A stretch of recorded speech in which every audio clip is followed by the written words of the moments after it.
Long-term Tesla bear, Jim Chanos, who will never recover either his reputation or financially from actively shorting Tesla stock, betting against the company repeatedly for the better part of half a decade. By the way, what's the definition of insanity?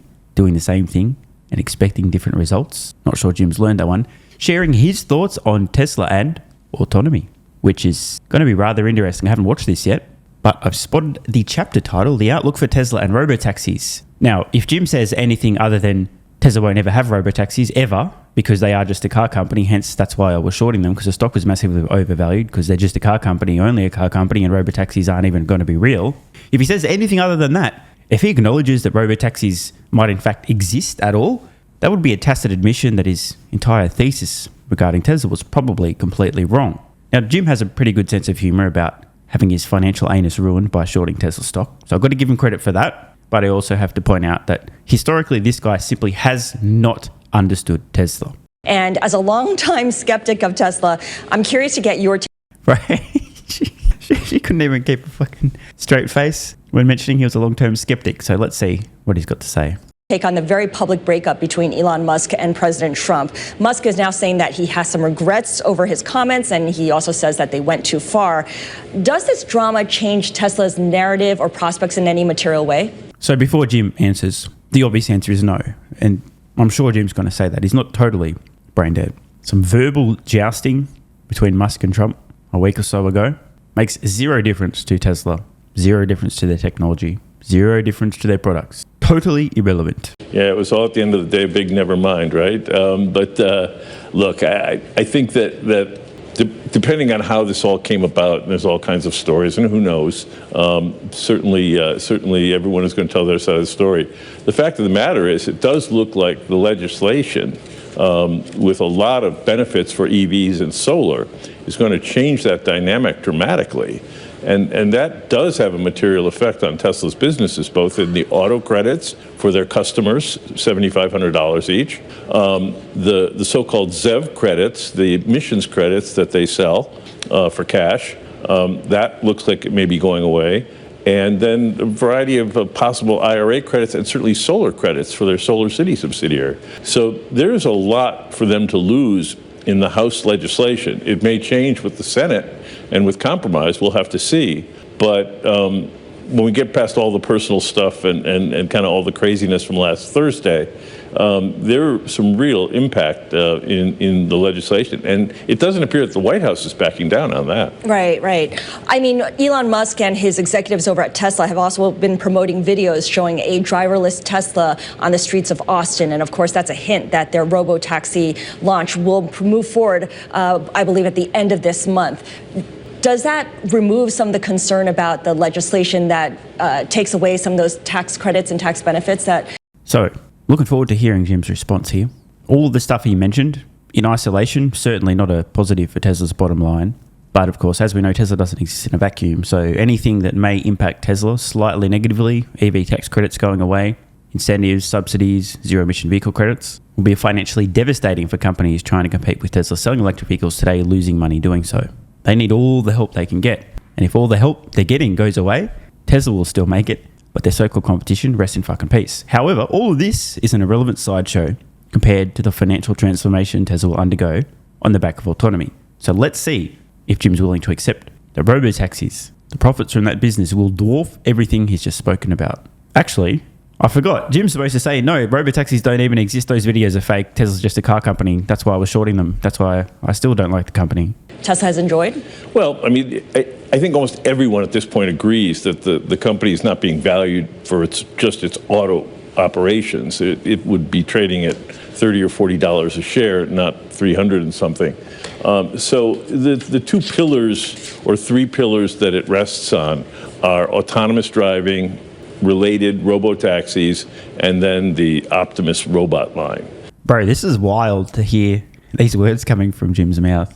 All these years after destroying himself financially, shorting the company, he's now talking about Tesla's valuation predominantly on the back of autonomy, FSD, the software itself, plus Optimus. Jim Chanos just talking about a humanoid robot. Of course, I presume the next line out of his mouth is, those are all pipe dreams, especially the robot. That's pie in the sky. It'll never happen. But this is wild stuff. And so everything has to go right for those valuations to play out.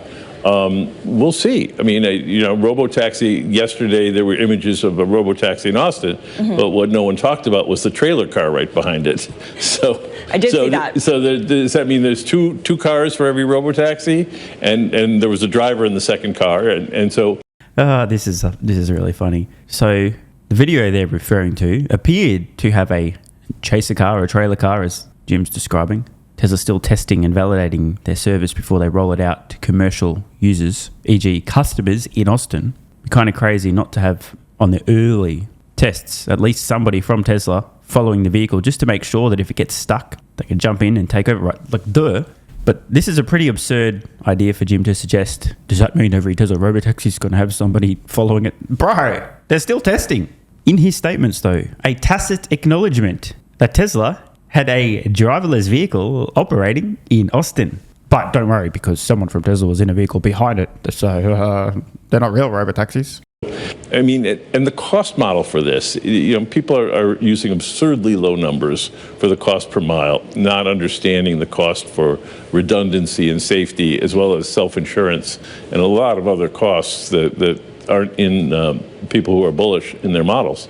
Oh, Jim, shots fired at me. Well, I mean, obviously, you wouldn't know who I am, but this is an unbelievably retarded statement from Jim. Let me explain how brain dead this is. And I mean just like potato level thinking, or coping in Jim's case. Whatever Tesla charges per mile to customers, whatever costs they have for insurance and whatever this redundancy bullshit term is, whatever the costs for Tesla, there is zero doubt that they will have some advantages over other companies. For example, today Tesla sells a Model Y to customers for a profit entry level around $40,000, meaning they make them for in the $30,000 range. The closest comparable company offering autonomous services, Waymo, in a few pockets of the US, mostly in San Francisco and a few other cities just starting out, costs them many times more to put a vehicle on roads. And we're talking like 5 times, give or take. So the actual hardware cost, Tesla has an astronomical cost advantage. But wait, there's more. They also have the most efficient drivetrains, meaning their operational cost, just in terms of the energy, the equivalent of gasoline,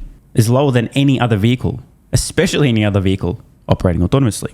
And then if you want to compare it to, for example, a taxi or an Uber, you don't have to pay a fucking driver because it's autonomous, Jim. In my video yesterday, I discussed the fact that Uber, the company, takes about a 25% cut straight off the top. On what planet is Jim's insinuation even slightly reasonable? His insinuation that Tesla's going to have a higher cost structure and or people aren't factoring in these magical hidden special costs for Tesla, it just doesn't make sense. Putting the hardware on roads, a literal fraction the cost of Waymo.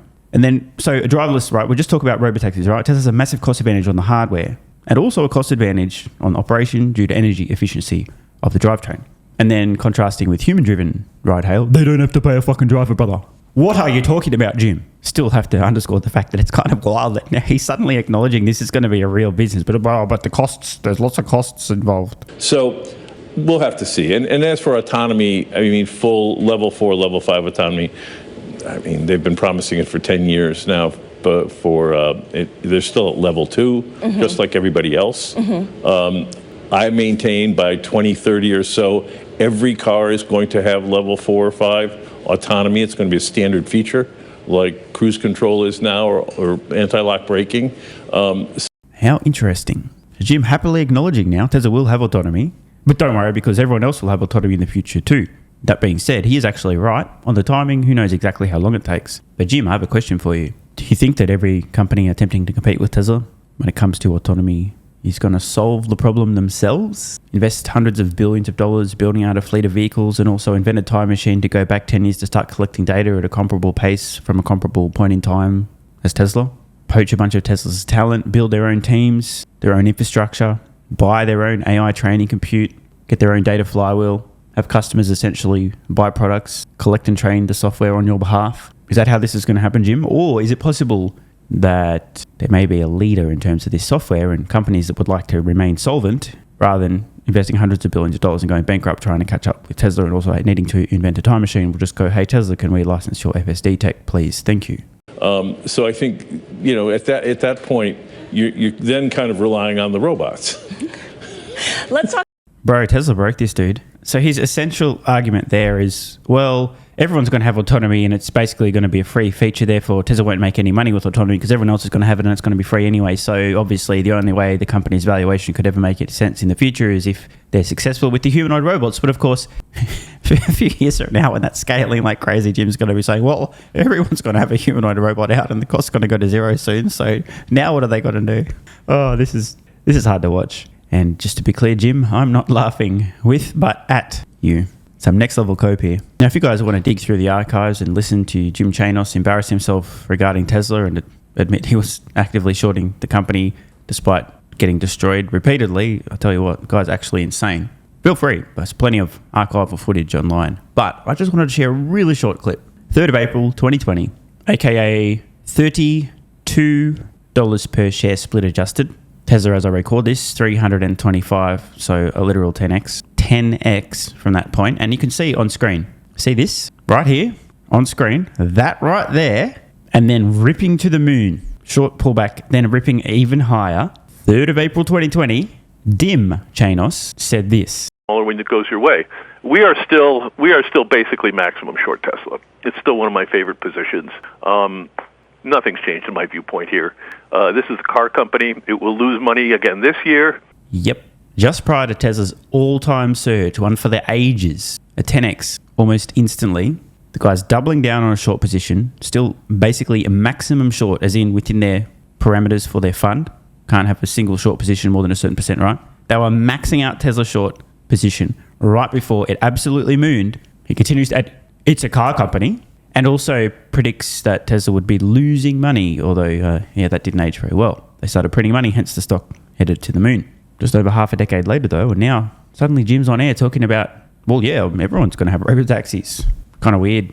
And 5 years ago, they were just a car company, because 5 years ago, I was making content on YouTube explaining to everybody they ain't just a car company. Many retail investors seem to understand that as well. Seems like it took Jim Chanos about half a decade to see what us dumb-ass retail investors could see at the time. Yikes. Want more content? Early access? Bunch of perks? Click the links in the pinned comment. AG1 is awesome. I've been taking it daily now for more than 3 years. It's a great way to fill in nutritional gaps. It's packed full of vitamins, minerals, and whole food source nutrients. Plus, has prebiotics, probiotics, and adaptogens to improve gut health, regularity, and help your body handle stress. I'm always looking for an edge to help me feel and perform my best, which is why I haven't missed a day of AG1 for more than 3 years. Just try it and see how you feel. Click the link in the pinned comment or head to drinkag1.com/SMR and get yourself a free 1 year supply of vitamin D3 plus K2 and 5 travel packs.